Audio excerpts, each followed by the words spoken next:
All right, welcome back along the quest. Today we're with Bill Roper, the CEO of Flagship Studios and developers of Hellgate London.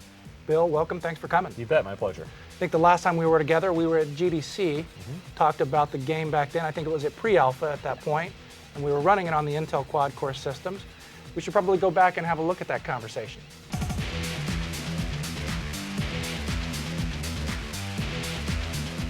This demo here of Hellgate London has been obviously one of the most popular. Tell us a little bit about the work that you guys have done, particularly as you've worked with the new technologies, new Intel technologies, new CPU technologies. It's actually been a really exciting time for us to be working with the game. A lot of transitions happening in the industry, both on the software and hardware side. Obviously the Intel stuff, the multi-processing has been a huge deal for us. So we've actually doing a lot of work, especially really recently, to take advantage of the multi-threading.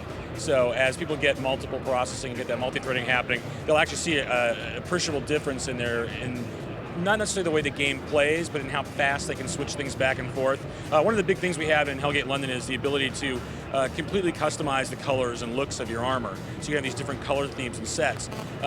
Actually, we found that the more and more that we thread that, the faster and faster that happens. There's a lot of things that are very graphic intensive that we push off into the multi-threading, which is really nice. So you actually get, I think, a better overall immersive experience when you spread that out. And something that our programmers have been really excited about. So Bill, the audience, I'm sure, would recognize you from the days of Diablo. I think we actually talked about, if you were developing that game today on today's technology, what that might be like. Wow, probably more. I think that's the thing is, when we were working on Diablo, it was still a 2D sprite game, and they were building everything 3D. We were into sprites.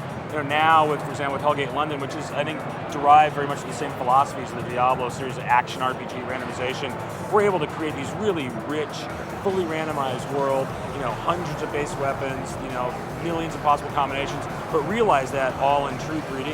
And a lot of that is because there's the horsepower there now. Basic systems that are shipping are so far advanced than we had in D2. And with all the technology that we had to tap into, not only programmatically, but knowing what the end user's going to have, even in the a baseline machine, really allows us to generate a world that is much richer, much deeper, and it really allows us to do more. It's kind of us to just pile on more and more and more. Today I've got more. I've got 8 cores.